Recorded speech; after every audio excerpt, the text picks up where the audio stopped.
Again? Like rat poison? Yes, yes. They contain toxic material that if it enters into your body, okay, most likely it will affect the physiological processes of your body, which maybe would stop the heart and eventually would lead you to heaven. Okay? Now, alright. Proceed. So what are the two properties? Physical and chemical. Usually, physical property can be observed by our senses, especially our eyes. Chemical property, most of it cannot be observed or judged by our mere eyesight. There must be a test for that. And usually, it is done by a chemist. Alright? Copy? Now, what is physical property? Characteristic of a substance that can be observed or measured without changing the identity of the substance. Like for example, you want to measure the volume of this alcohol. So you're going to get a graduated cylinder and measure the volume of the alcohol. Oh, 50 ml. Alright, so that's the volume, 50 ml. But when you are going to measure it, it will not change the alcohol to become a cake, or to become a bread, or to become a pizza. It will remain the same. Okay? That's what we call physical property. There is no new substance that is formed when you are performing the measuring of it. Okay? If you're going to observe the color, this one, eraser. Observe. What have you observed? Orange. It is color orange. What else? You can erase You can erase a blackboard. You cannot erase a blackboard. You can erase the writing on the blackboard. It's also black. It is black. What's the shape? A rectangle. A rectangle. Upon observing it, when you observe it, it does not change into poo. Wow. Right? It remains the same as eraser.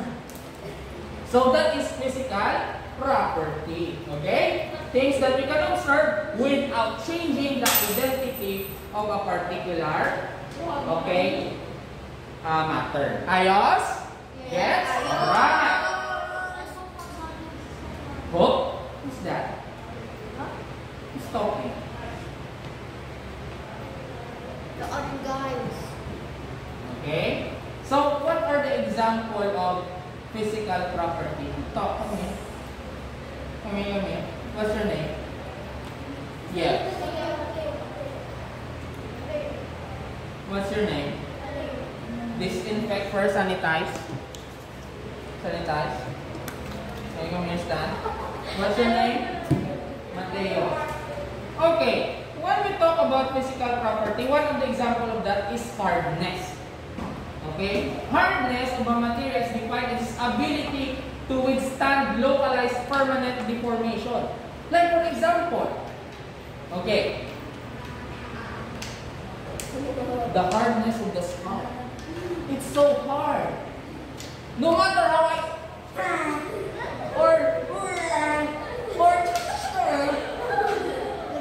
it does not deform, it simply means that the skull is so hard.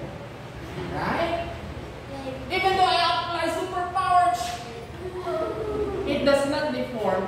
That is hardness. It has the ability to resist deformation. The skull is still intact. Right? You must have a metal skull. No? Okay. Hardness. Ayos? Now, for example, what are those examples of deformation? Cutting. That is resistance, no? That is an action. Yes. Remain it that way. Remain. Let's check if it's hard. Wait up. What? Very hard. Hardness? Okay. Very good. Go. Okay. When you cut something, Mamil? Mamil, yes. Yes.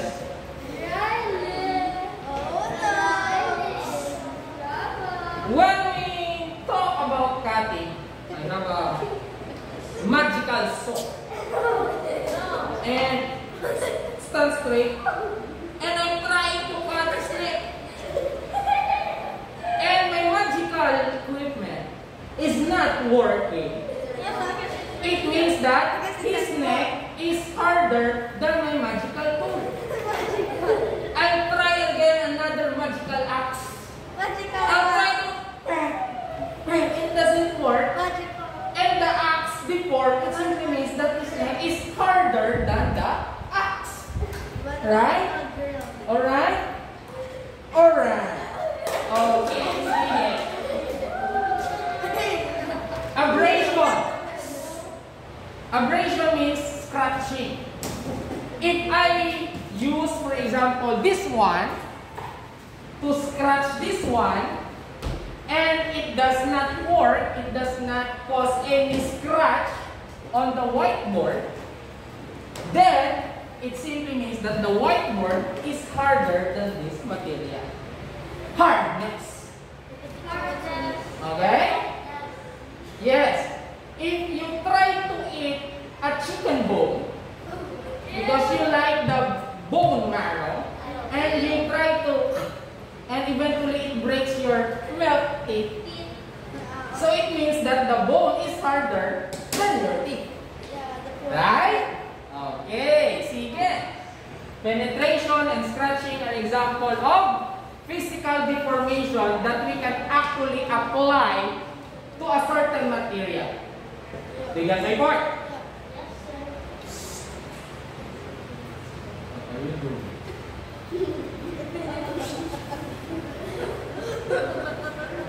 Alright? So example, you can see this is the material.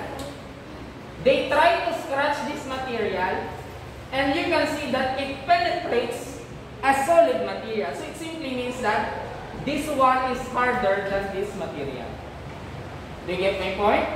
Okay, so how do they test the hardness of an object? Okay, using this method.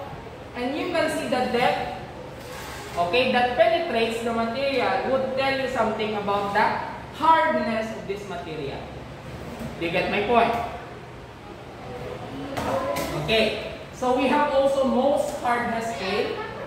The hardest of all is the diamond. Okay, diamond. In other words, when you scratch diamond, when you use diamond to scratch corundum, it will scratch the corundum. But if you use corundum to scratch diamond, it will not scratch the diamond because diamond is harder than the corundum. And of course, the softest, okay, among this is your fingernail.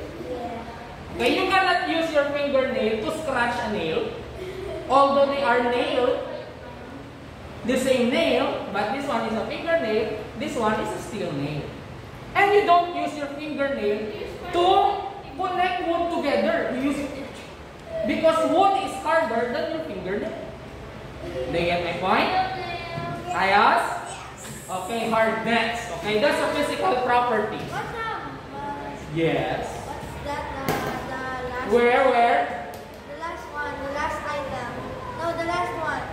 No, the last one, the drill bit. Drill bit. Yeah. The one that you use. Okay? So it's a kind of metal. So they can actually use that to drill a hole on the concrete wall.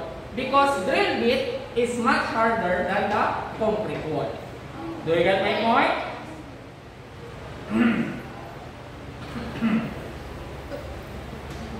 Hardness.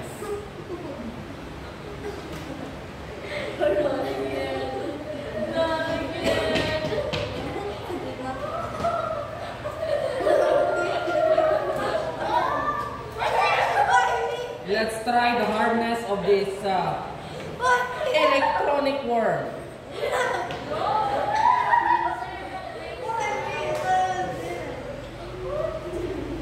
Okay, so understood? Okay. So which harder.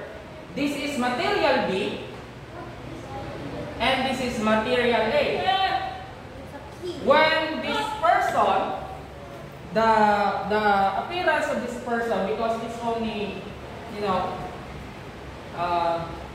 the head is exposed, he looks like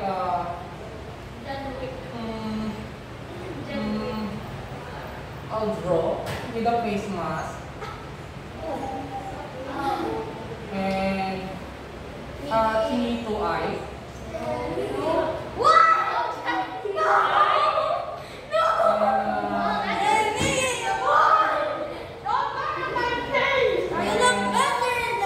A short hair.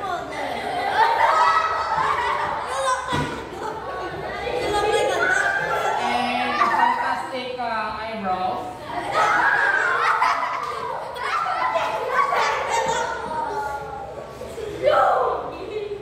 And wearing a wash uniform. And like this. And like that. Wearing a diaper. And long pants.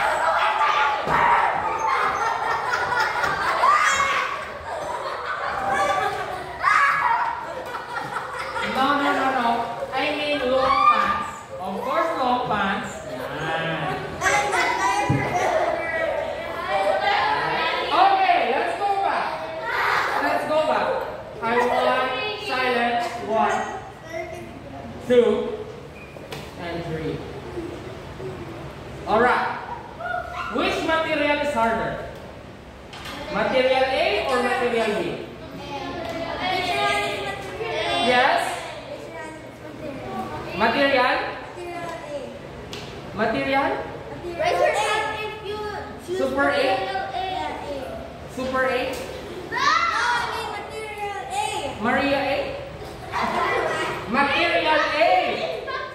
Oh, this one. Why do you think that material A is harder? It scratches material B. So in other words, B is softer than material A.